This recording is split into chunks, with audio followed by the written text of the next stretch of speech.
परमात्मा श्री कृष्ण का ध्यान करने से जीवन सफल होता है। ऐसे परमात्मा के चरणारविंदों में शतकोटि नमन। मित्रों को, जिज्ञासुओं को, धर्म प्रेमियों को, ज्योतिष विज्ञान प्रेमियों को हर हर महादेव, बम बम भोले, नमः शिवाय।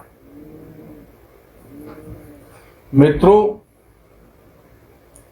ज्योतिष शास्त्र में जन्म कुंडली का अंतिम भाग जिसे स्वर्ग की यात्रा, मोक्ष की यात्रा, मोक्ष धाम भी कहा जाता है, मुक्ति को देने वाला भाव। हानि का भाव भी है। समस्त प्रकार के जितने भी सदव्यय, अपव्यय, जितने भी प्रकार का व्यय होता है, समस्त व्यय द्वादश भाव से ही देखा जाता है।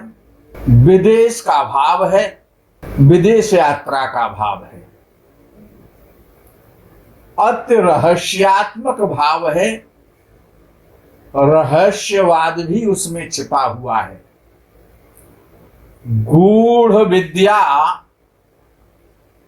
गंभीर और छुपा हुआ ज्ञान में परिपक्वता का भाव है द्वादश भाव।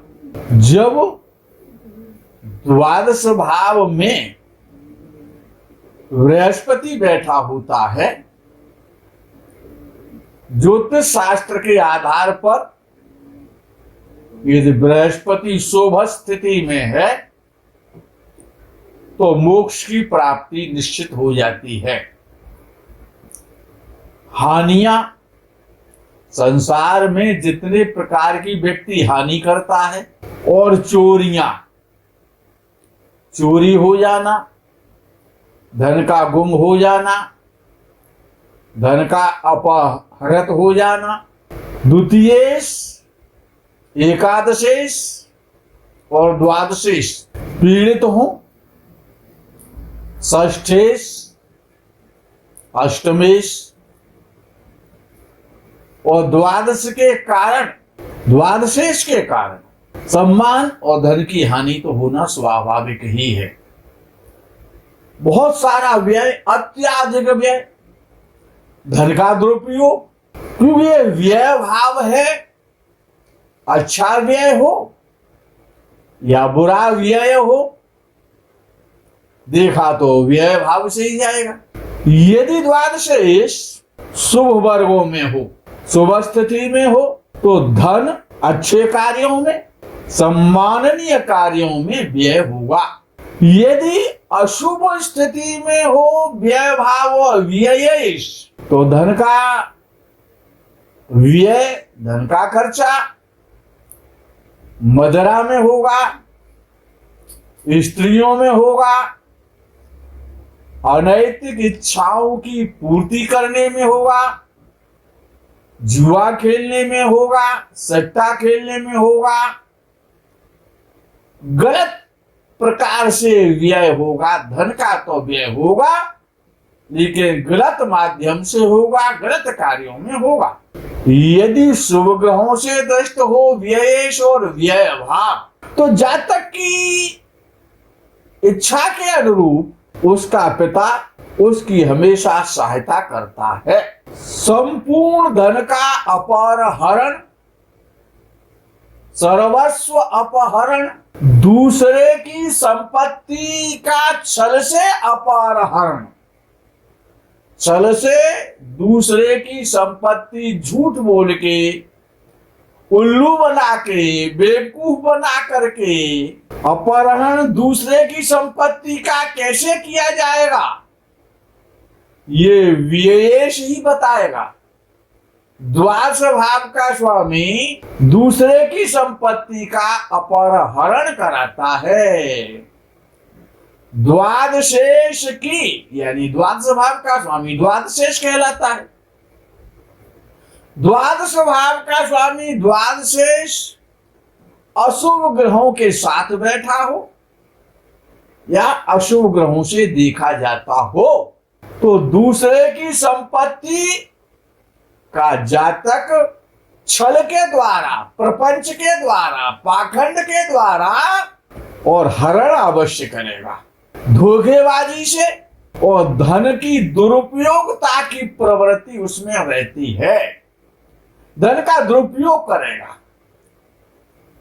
क्यों? द्वादशेष की ये विशेषता है कि द्वादशेष जिस भाव में भी बैठेगा उसी की ऐसी तैसी कर देगा, उसी भाव की हानि करेगा। क्यों? हानि का भाव है, उसी भाव को व्यय करेगा। द्वादश भाव बेड सुख भी है, शैया सुख, शयन का सुख, भोग विलास, अस्पताल भी है, अस्पताल भी है, वो भोग विलास है तो अस्पताल भी है, कारावास भी है, जेल, और बायां नेत्र है और बायां पैर है। विदेश में निवास स्थान होगा, विदेश व्यक्ति जाएगा, विदेश में रहेगा, ये द्वादश भाव ही बताएगा, द्वादशेष ही बताएगा। मोक्ष होगा या नहीं होगा ये द्वादश भाव बताता है। पतन होगा, नैतिक पतन है, चारित्रिक पतन है, आर्थिक पतन है, सामाजिक पतन है, उत्थान और पतन द्वादश भाव पर ही निर्भर करता है, द्वादशेष पर ही निर्भर करता है। द्वादश भाव स्त्रियों की कुंडली में चरित्र और शारीरिक रूप से होने वाली कामुकता को प्रदर्शित करता है, इंगित करता है। मोक्ष और विदेश निवास। द्वादशेष यदि बली है, बलवान है, शुभ स्थिति में है, शुभ ग्रहों से देखा जा रहा है, तो धन संपत्ति अपने द्वारा अर्जित करेगा। कौन? जिसकी कुंडली में है। आयु भी लंबी होगी। वो ऐसा व्यक्ति है, द्वादशेष और द्वादश भाव पीड़ित नहीं है, शुभ स्थिति में है, तो ऐसा व्यक्ति प्रसन्न चित्त रहने वाला, लंबी आयु भोगने वाला, समस्त वैभव का स्वामी भी बन जाता है। द्वादश भाव का स्वामी द्वादशेष लगन में स्थित हो तो व्यक्ति आकर्षक होता है, दूसरों को सम्मोहित करने वाला होता है, दूसरे व्यक्तियों को प्रभावित करने वाला होता है। ऐसे व्यक्ति का व्यक्तित्व आकर्षक होता है, मीठी वाणी और चंचल बुद्धि का होता है, लेकिन उदर विकार रहता है, पाचन शक्ति कमजोर हो जाती है जब द्वादशेष लगन में बैठता है। चर राशि और द्विज स्वभाव राशि में यदि लगन में द्वादशेष बैठा है तो विदेश यात्रा तो कराएगा। यदि द्वादशेष लगन में हो या लग्नेश और द्वादशेष का राशि का परिवर्तन, लग्नेश द्वादश भाव में बैठ जाए, द्वादशेष लगन में बैठ जाए, इसका नाम है राशि परिवर्तन। ये योग ध्यान रखें, कदापि अच्छा नहीं है। ऐसा जातक लोगों की घृणा का पात्र हो जाता है, लोग उसको गलत समझते हैं, उससे हेट करते हैं, और जातक स्वयं कृपण और बुद्धिहीनता के काम करता है, कृपण होता है और मूर्खता भरे काम करता है। यदि द्वादशेष लगन में हो केंद्र और त्रिकोण में केवल अशुभ ग्रह हो, शुभ ग्रह केंद्र और त्रिकोण में ना हो, वो द्वादशेष लग्न में हो, तो जातक का जीवन दरिद्रता से युक्त होता है, वो जातक उत्साहहीन होता है। द्वादश भाव का स्वामी जब द्वितीय भाव में होता है तो आंखों में कष्ट देता है, पारिवारिक जीवन में असंतोष, और यहां तक के समय पर भोजन भी प्राप्त नहीं हो पाता है। उसके खान पान का कोई समय ही नहीं होता है, परिवार से चिंताएं रहती हैं, दूसरों की निंदा करता है ऐसा व्यक्ति, और ज्यादा बोलने वाला होता है, व्यर्थ बोलता है। यदि द्वादश भाव का स्वामी शुभ स्थिति में हो और बलवान हो तो जातक बहुत सोच समझ करके अपनी वाणी का उचित रूप से प्रयोग करेगा। बृहस्पति देवगुरु द्वादशेष होकर के द्वितीय भाव में यदि बैठते हैं तो आध्यात्मिक व्यक्ति को बनाते हैं, विशेष रूप से कब, जब मकर लगन हो तब, अर्थात द्वादश भाव में धनु राशि होगी और दूसरे भाव में कुंभ राशि होगी। कुंभ राशि वैराग्य देती है, बड़ी अद्भुत राशि है कुंभ राशि। बहुत पहले हमने इस पर बोला है, कुंभ राशि पर जितना बोला जाए बड़ी आध्यात्मिक राशि है, मोक्ष की राशि है।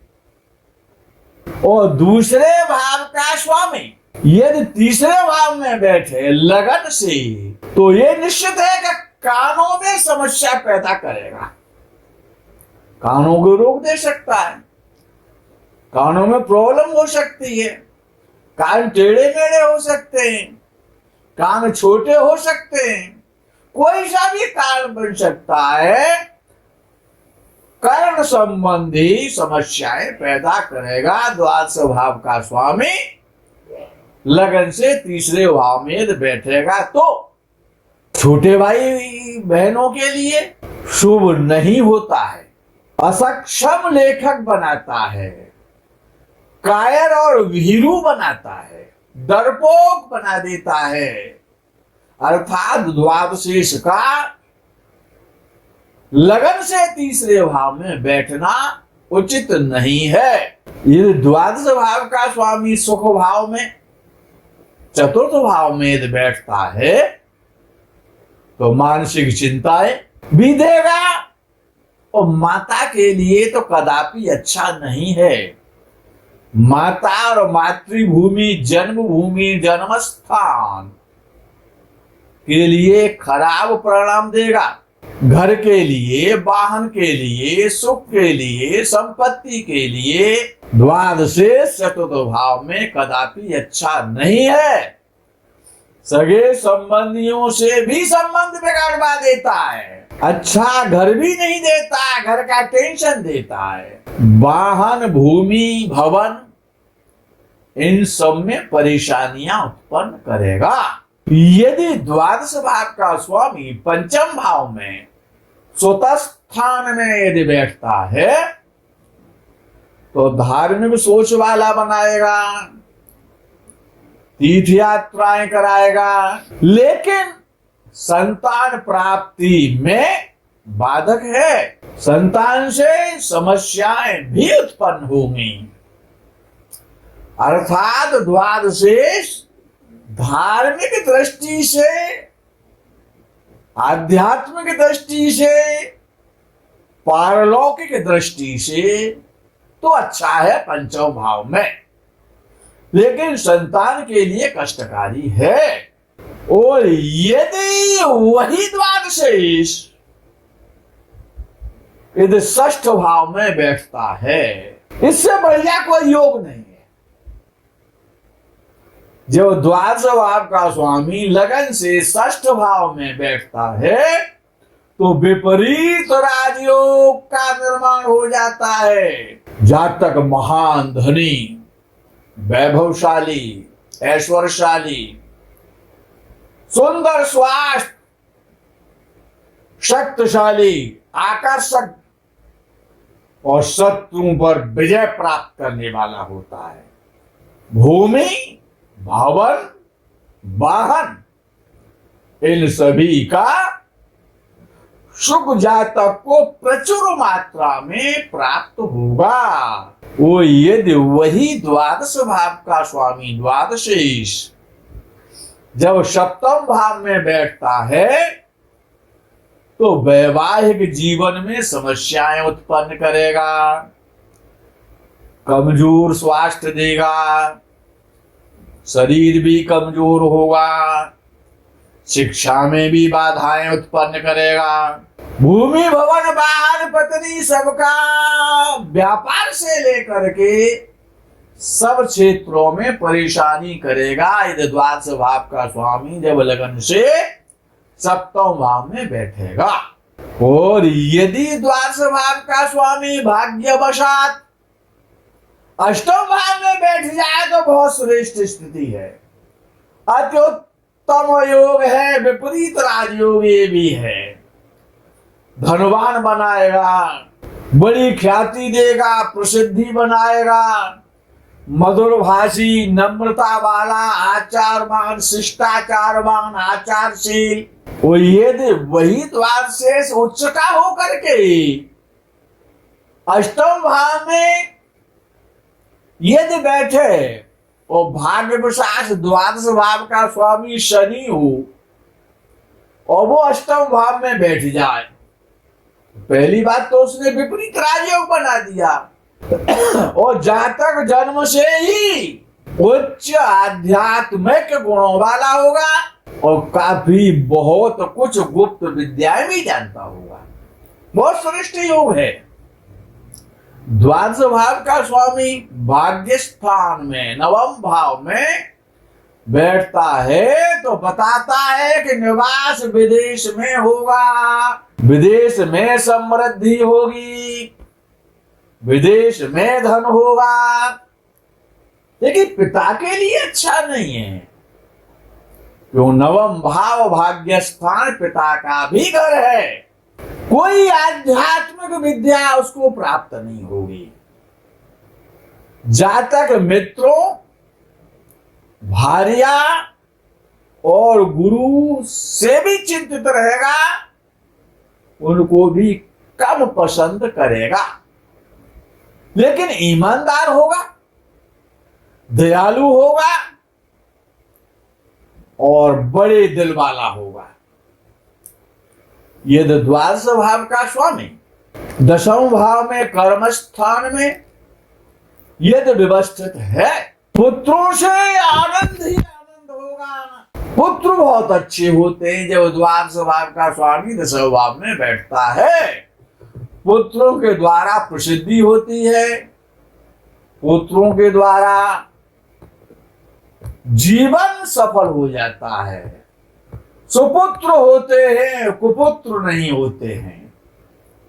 ऐसा व्यक्ति या तो जेल में होता है, जेलर बनता है, जेल का कोई अधिकारी बनता है, या चिकित्सा के क्षेत्र में सफलता प्राप्त करता है, डॉक्टर इत्यादि होता है, फार्मासिस्ट होता है, यात्राएं बहुत करता है, यात्रा से थकान भी महसूस करता है। वो ये द्वादश भाव का स्वामी एकादश भाव में लाभ स्थान में यदि बैठा हुआ है तो व्यापार के लिए कदापि अच्छा नहीं है, याद रखना।